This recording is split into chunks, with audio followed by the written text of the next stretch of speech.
오늘의 말씀은 사도행전 19장 1절에서 10절 말씀 보도록 하겠습니다. 한 절씩 교독하겠습니다.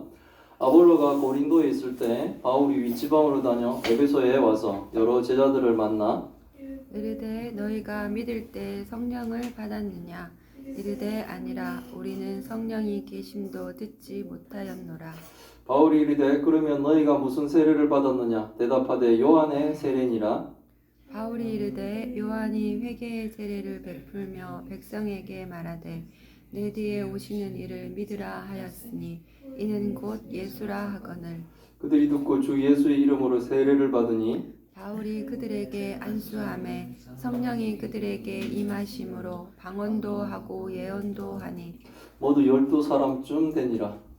바울이 회당에 들어가 석 달 동안 담대히 하나님 나라에 관하여 강론하며 권면하되 어떤 사람들은 마음이 굳어 순종하지 않고 무리 앞에서 이 도를 비방하거늘 바울이 그들을 떠나 제자들을 따로 세우고 두란노 서원에서 날마다 강론하니라. 두 해 동안 이같이 하니 아시아에 사는 자는 유대인이나 헬라인이나 다 주의 말씀을 듣더라. 아멘. 아멘. 네, 오늘의 말씀은 바울이 에베소에서 복음을 전하다라는 말씀으로 말씀을 전하도록 하겠습니다. 이제 바울의 3차 전도 여행이 시작이 되었습니다. 3차 전도 여행의 시작은 18절 23절에서부터 이제 시작이 되었죠. 바울이 가이사랴에 상륙하여 올라가 예루살렘 교회에 안부를 묻은 후에 자신을 파송했던 수리아 안디옥으로 내려간 후 얼마 있다가 수리아 안디옥 교회를 떠나서 갈라디아와 또 부르기아 땅을 여러 차례 다니며 모든 제자를 굳건히 하였다라는 이 성경의 기록이 바로 뭡니까? 바울의 3차 전도 여행이 시작되는 거였어요. 3차 전도 여행의 기도를 제가 좀 보면서 말씀을 할게요.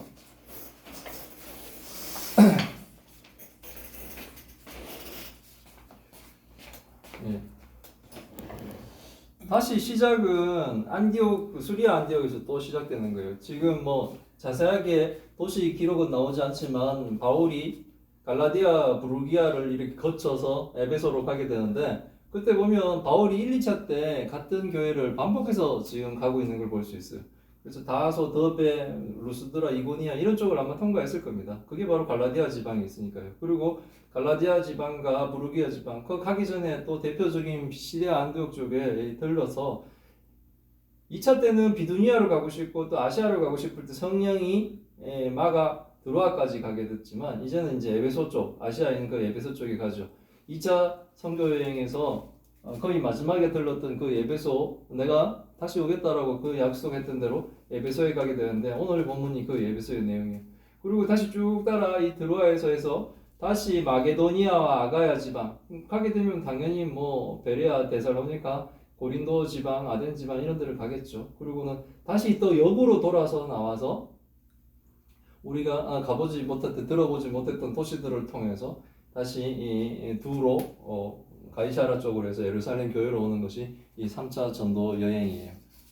또 수시로 저희들이 예배를 하면서 또 지도를 계속 반복적으로 보면 이제 눈에 익게 될 것입니다.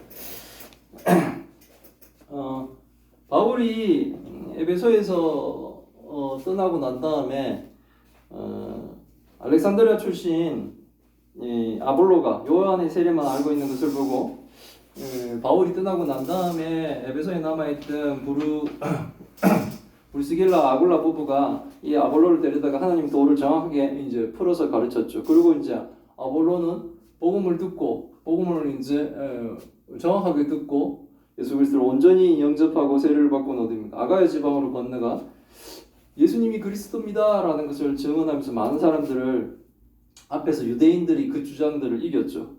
그런 아볼로가 아가야 지방의 수도인 고린도에 있을 때 이제 시기를 얘기하는 거예요. 그때 윗지방 하면 갈라디아, 부르기아죠. 그곳을 다닌 후에 이제 바울은 에베소에 도착하게 됩니다. 그리고 에베소에서 어떤 제자를 만나게 됩니다. 그 어떤 제자라고 하면 여기서 제자라고 하는 것은 세례 요한의 제자를 의미하는 거예요. 바울이 그들에게 묻습니다. 너희가 믿을 때 성령을 받았느냐? 성령을 믿었느냐? 받았느냐? 라고 이제 묻게 되죠. 그들이 대답은 성령을 받지 못했고 자신들은 성령이 계심도 듣지 못했다. 이렇게 대답을 하고 있는 거예요. 그들이 대답을 듣고 바울이 다시 묻습니다. 그러면 너희는 무슨 세례를 받았느냐라고 물으니까 그들은 요한의 세례를 받았습니다 라고 대답하는 겁니다. 요한의 제자라고 하는 사람들은 지금 오순절 마가의 다락방에 성령이 부어진 일에 대해 들어본 적도 없으며 예수의 생애와 예수님이 행하신 사역도 많은 부분 알지 못하고 있는 거예요. 이들은 예수님의 죽음과 부활에 대해서 알지 못하는 그런 수준이에요. 그러면 뭡니까? 사실 참성도는 아니죠. 예수님을 모르고 있으니까. 아무튼 이 사람들은 알렉산드리아에서 아볼로가 태어났듯이 이방 땅에서 태어났거나 아니면 예수님이 사역을 하기 전에 팔레스타인에서 이 에베소로 이주를 했거나 아마 그런 수준, 그런 출신의 사람들이 아닌가 우리는 그렇게 추측할 수 있어요. 요한의 제자에 머무른다면 그들은 세례 요한 뒤에 오실 메시아를 어떻게 합니까? 계속 기다리겠죠. 요한이 자기 뒤에 오실 자가 그분이다라고 말씀을 하고 자기는 그분과 비교할 때 신발끈도 나는 이렇게 매드리지 못할 만큼 그분과는 좀 비교할 수가 없는 그런 분이 오신다라고 했기 때문에 그 말을 듣고 그 이후에 예수님이 오신 걸 전혀 모른다면 어떻게 하겠어요? 계속 기다리는 거죠. 유대인이 그렇다는 거예요. 유대인이 하나님이 창세기 3장 15절에서 약속하신 그 여자의 아들 그 메시아 다시 우리의 그 아담과 하와가 잃어버렸던 그 낙원을 회복해 주실 자, 사단의 머리를 밟을 자, 우리를 구원해 주실 분, 하나님이 기름 부으신 분, 메시아, 그리스도를 계속 기다렸는데 그분이 오셨음에도 불구하고 뭡니까? 안 믿으니까요. 그러니 어떻게 합니까? 벌써 오셨는데도 계속 그분을 기다리는 거예요. 지금의 이스라엘도 계속 기다리고 있는 거예요. 근데 지금 세례 요한의 제자들이 중에 지금 에베소에 있는 이 몇몇의 이 제자가 바울이 만나는 사람들이 그런 사람인 거예요. 예수님을 모르니까 예수님을 영접하지 않았으니까 성령이 임하시지도 않았고 그 자체도 예수님의 부활도 죽음도 전혀 모르는 이런 수준에 있는 거예요. 그러니까 계속 뭡니까? 벌써 오셨는데도 불구하고 모르고 오실 메시아를 계속 기다리고 있는 거예요. 그래서 바울이 계속 얘기합니다. 요한이 회개의 세례를 베풀며 백성들에게 했던 말을 상기시키죠. 세례 요한이 제자들에게 자신 뒤에 오는 일을 믿으라 라고 가르쳤는데 세례 요한이 자신 뒤에 오신다고 하신 그분이 바로 예수님이다 라는 것을 가르쳐 주게 되는 거예요. 바울에게 바른 복음을 듣고 그들은 자신이 기다린 자신들이 스승 뒤에 오실 분이 이미 오신 예수님이라는 것을 알고는 주 예수의 이름으로 세례를 받습니다. 이게 바로 성도예요. 늦게 믿거나 뭐 이렇게 우리가 뭐 태어나면서부터 예수님을 믿을 환경이 다 갖춰져서 믿는 사람도 있고 저것이 뭡니까? 결혼도 하고 막 이런 30살이 넘어서 이렇게 믿게 되는 사람도 있겠지만 복음을 접하게 되면 성도는 반응을 하게 되고 예수 그리스도를 믿게 된다고요. 지금 세례 요한의 제자들은 몰랐지만 이제 바른 복음을 들으니 이들은 뭡니까?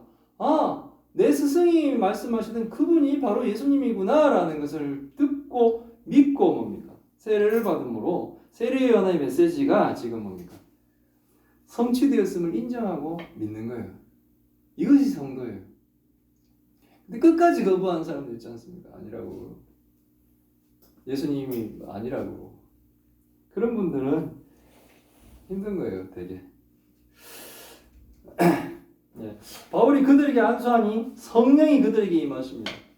임하심으로 방언도 하고 예언도 하는 이 오순절 마가의 다락방에서 성령이 임할 때 일어났던 그 아주 막 격정적인 그 일들이 그들에게도 일어납니다. 그들은 모두 12사람쯤 되었다고 합니다. 어떻게 숫자가 또 12 뭐 이래서 막 이렇게 배치하는데 그건 뭐 잘 모르겠어요. 그래서 바울을 만나기 전에 그들은 예수님의 죽음과 부활을 알지 못했으며 그들의 믿음은 구약시대의 신자들이 오실 메시아를 기다리는 그런 믿음의 수준에 머물러 있었어요. 그런데 그런 그들이 이제 바른 복음을 듣고는 세례를 받고 바울의 안수를 받으며 방언도 하고 예언들을 하고 있는 거예요. 이게 성령을 그들이 받았다는 외적인 증거로 막 이를 드러내며 성령이 임했다는 것을 성경은 지금 확증시켜주고 있는 거예요. 그래서 우리가 복음을 전하는 게 되게 중요한 겁니다. 누가 어떻게 믿을지 모르지만 우리는 결과에 대한 어떠한 부분을 알지는 못하지만 우리가 전함으로 듣고 세례 요한의 제자들처럼 예수님을 제대로 알지 못해 복음을 듣지 못해 아직 하나님의 백성 되는 그 시간이 자꾸 지연되고 있는 사람들에게 빨리 예수 그리스도의 복음을 전해 그들이 예수 그리스도를 믿으며 성령이 임하며 이제는 성령에 순종하는 하나님의 성도가 빨리 될 수 있도록 돕는 거예요. 바울이 그 일을 하기 위해 지금 전도 여행을 계속하고 있는 겁니다. 바울은 에베소에 있는 회당에 들어가 석 달 동안 담대히 하나님 나라에 강론하며 주 예수 그리스도를 믿으라라는 것을 권면하게 됩니다. 바울이 석 달 동안 회당에 들어가서 바른 복음을 전했음에도 불구하고 앞에 세례 요한의 제자들과는 또 이게 반대되는 현상이 탁 드러나는 거예요. 이게 대조적인 모습이에요. 세례 요한의 제자들은 복음을 들으니 어떻게 합니까? 성도로서의 반응을 해버렸죠. 하지만 석 달 동안이나 회당에 들어가서 복음을 전했음에도 불구하고 어떤 사람들은 마음이 굳어 순종하지 않고 사람들 앞에서 바울이 전하는 복음을 비방했다는 거예요. 이 단순히 바울과의 대적이 아니에요. 이건 바로 하나님과의 대적이 되는 거예요. 복음을 막 전하게 되면 조롱하고 비웃는 자들이 있어요. 우리가 바른 복음을 전했음에도 불구하고 우리가 전하는 것들을 제가 전하는 것들을 비웃거나 조롱하는 사람들이 있어요. 그러나 또한 뭡니까?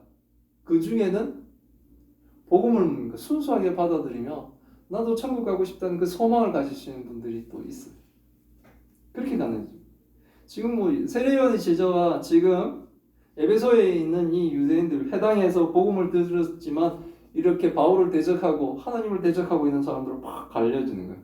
바울은 이들을 상대하지 않습니다. 바울은 복음을 듣고도 복음을 거부하며 비방하는 사람들 뜨나 주님을 믿는 제자들을 따로 세우고 유대인 회당에 들어가 강론하는 대신 어디입니까? 두란노 소원에서 날마다 이제 강론을 하게 되는 거예요. 성경에는 2해 동안 그렇게 했다고 그래요. 근데 에베소에는 전체적으로는 3년 동안 바울이 에베소에 머물렀어요. 가장 길게 머물렀죠. 고린도에서 1년 반인데 1년 반 조금 더 머물렀겠죠. 근데 어쨌든 고린도의 1년 반보다 더 많은 2배나 되는 에베소에서 옵니다. 3년에. 지금 19장에서는 2년이라고 지금 기록되어 있는데 2년 동안 그렇게 복음을 전하게 됩니다. 그렇게 하니까 어떻게 됐습니까? 이게 지금 복음을 전한 효과가 나타나죠. 아시아에 사는 자는 유대인이나 헬라이나 다 주의 말씀을 들었다라고 성경은 기록되는. 이제는 복음 못 듣고 복음을 몰라서 천국 못 간다는 소리를 못할 정도가 돼버린 거예요. 아시아에 사는 사람들은 유대인이나 헬라이나 다 주의 말씀을 듣게 되는 거예요. 지금도 뭡니까? 이제 복음은 점점 이 전 지구상을 다 지금 가고 있죠. 선교사님들이 열심히 갔고 그 지역에 가게 되면 그 민족의 언어로 뭡니까? 성경을 번역하고 그리고 그들에게 성경을 전해줌으로써 복음은 뭡니까? 하나님 나라는 계속 뭡니까? 그 지경을 확장시켜 나가죠. 우리나라에서는 뭡니까? 주의 말씀을 들어보지 못한 사람이 거의 없죠, 이제. 왜냐하면 길거리 가더라도 뭡니까? 노방전도한다고 누군가가 이렇게 전도주를 주는 사람도 있고 주일날 듣기도 하고 친구들 한번 와서 듣기도 하고 등등 여러 가지로 이제 다 알죠. 크리스마스 이 일을 지내는 사람들은 어떻게 됩니까? 12월 달에 성탄절 이러면은 어쨌든 다 듣게 되는 거예요. 부활절 그럼 예수 그리스도의 십자가의 죽으심에 대해서는 교회를 안 다녀도 사람들은 부활절을 듣게 되고 듣는 거예요. 엄청난 거죠. 복음을 듣고 믿은 자가 얼마인지는 알 수 없지만 바울은 그들의 믿음을 주께 맡기고 오직 자신의 사명을 다하는 거예요. 이게 이제 성도의 사명이에요. 이건 목사뿐만 아니라 모든 사람들이 일을 하는 거예요. 우리는 결과를 알지 못하죠. 바울도 결과를 알지 못해요. 하지만 뭡니까? 바른 복음을 전하는 거예요. 바른 복음을 전하며 아시아에 사는 모든 사람들이 복음을 들을 수 있도록 전도를 했던 겁니다. 하나님이 바울을 통해 에베소의 교회를 세우시며 주의 백성들을 구원해 가시는 거죠. 바른 복음을 전하는 일은 매우 중요합니다. 세례 요한의 세례만 알고 있던 제자들처럼 바른 복음을 알지 못한 사람에게 바른 복음을 전함으로써 그들의 구원을 뭡니까? 바르게 인도하는 것. 이것은 굉장히 중요한 일이 되는 거예요. 그리고 2년 동안 날마다 두란노 소원에서 강론하며 주의 복음을 전하는 성실함도 우리는 반드시 필요한 거예요. 막 듣자마자 퍽퍽 이렇게 믿으면 얼마나 좋겠습니까? 그렇지만 그렇지 못하잖아요. 성경에서도 뭡니까? 알지 못하는 자가 없었다라고 표현했지 많은 사람들이 이렇게 왔다라고 표현을 안 했잖아요. 에베소 여기서는. 그리고 바울이 해당에서 복음을 전할 때 복음을 거부하고 비방하는 무리들을 만나는 일도 전도 현장에서는 일어나죠. 전하면은 막 비방하고 비웃고 이런 사람들, 아주 뭐 자신들이 잘났다라고 생각하는 사람들. 근데 참 불쌍하고 어리석죠. 그럼에도 불구하고 이런 일을 겪음에도 불구하고 바울은 복음을 전하는 사역을 멈추지 않았습니다. 바울처럼 우리도 이 일들을 하는 거예요. 뭐 집에 식구들이 안 믿죠. 뭐 우리가 예수 얘기만 안 꺼내면 집안이 좀 조용하죠. 그런데 우리가 예수 얘기 꺼내면 좀 집안이 시끌시끌거리죠. 좀 듣기 싫다, 하지 마라, 막 이런 얘기를 막 하실 거예요. 근데 마가복음에도 보니까 나라와 나라가, 민족이, 그리고 뭡니까? 아버지와 자식이 이런 뭐 분쟁이 일어나게 그런 막 이게 마지막 때는 지금 뭡니까? 국가적인 전쟁도 일어나지만 집안에서도 이런 일이 일어날 수도 있어요. 근데 그 마지막은 아니라고 예수님이 말씀하시더라고요. 어제 마가복음을 전하는데 그 내용이 있었어요. 어쨌든 저희들은 결과를 알지 못해요. 우리가 복음을 전하고 전도를 하고 막 이렇게 하지만 우리는 하나님이 씨 뿌린 자로 삼아주셨고 우리가 씨가 뿌려지고 어떻게 열매 맺고 자라가는가 하는 것은 뭡니까? 바울이 옛날에 고린도에서도 고린도 사람들에게 편지를 보냈듯이 우리는 씨를 뿌리고 결국은 뭡니까? 하나님이 자라게 하시고 하나님이 열매 맺게 하시는 거예요. 누가 믿을지 모르는 거예요. 그러니까 그 일들을 우리에게 하나님은 맡기셨습니다. 우리도 바울처럼 주께서 맡기신 이 사명을 주께서 멈추라고 할 때까지 계속 행하는 교회와 성도가 다 되시기를 기원합니다. 아멘. 아멘. 예, 기도하겠습니다. 하나님 감사합니다. 오늘의 말씀을 통해 하나님의 뜻을 알게 하시니 감사드립니다. 에베소에서 복음을 전하는 바울을 통해 주의 은혜를 배우게 하시니 감사드립니다. 세례 요한의 세례만 알고 예수 그리스도를 제대로 알지 못하는 사람들에게 바른 복음을 가르쳐 주므로 그들이 주 예수 그리스도를 알고 믿으며 구원의 은혜를 받는 것을 배웠습니다. 성령이 임하시니 방언과 예언으로 성령의 임재를 외적으로 드러내시며 확증하시는 하나님의 은혜를 배웁니다. 우리에게도 하나님의 임재, 성령의 임재를 확실하게 보여주옵시고 우리도 주의 권능을 받고 성실히 복음을 전하는 주의 성도가 되게 하여 주옵소서. 유대인 회당에서 복음을 전하다가 오히려 비방하는 자들을 만날 때 당황하거나 낙심하지 않게 하옵시고 그 외에도 두란노 소원에서 날마다 복음을 전하던 바울처럼 성실히 우리의 사명을 감당하게 하여 주옵소서. 하나님 또 큰 병으로 고통받고 있는 주의 딸들을 기억하여 주옵시고 이 일을 통해 오히려 더 하나님의 영광과 하나님의 찬송되는 놀라운 역사가 일어나게 하여 주옵소서. 이 모든 말씀 우리 주 예수 그리스도 이름으로 기도드리옵나이다. 아멘.